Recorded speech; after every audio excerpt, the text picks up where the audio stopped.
Yo, my name is Yahzeed, the Red Eye Jedi.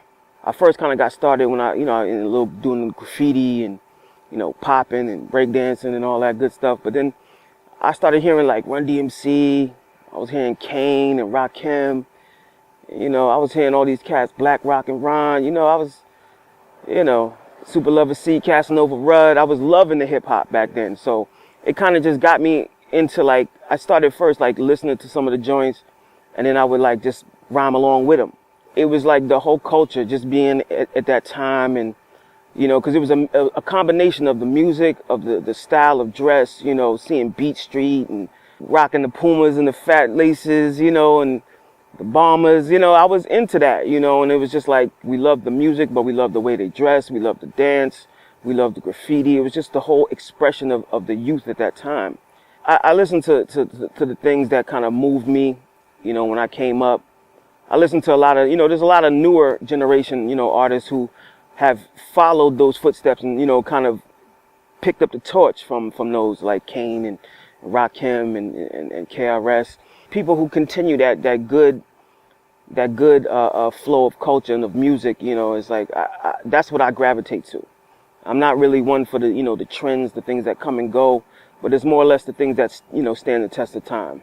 Being able to spit what's from your heart and in your mind in front of people, regardless of judgment, regardless of, people trying to retaliate, whatever the case may be, it takes a lot to do that. So that's probably been one of my biggest challenges. I love music so much and I love the culture. So I just try and, I do whatever the music dictates, you know what I mean? So one of my biggest challenges is definitely to get out there and perform, real close family, parents wise or whatever.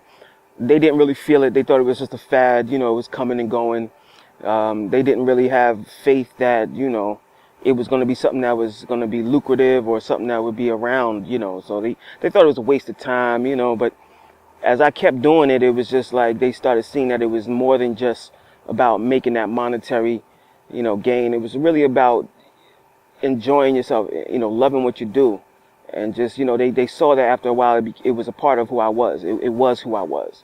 And it wasn't a thing that I was just doing to pass the time or just something I was getting to, a fad or a phase, but it was a style of life. So that was, my family now, that's what they expect from me. They know that that's what I'm going to do regardless.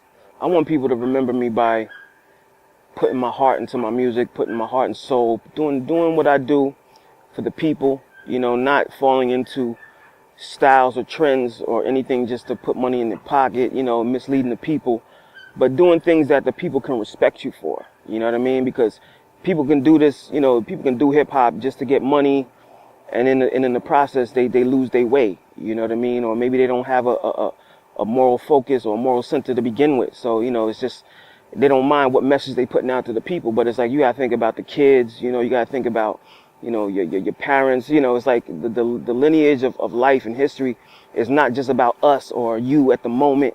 It's something that continues. It was people before you, there'll be people after you.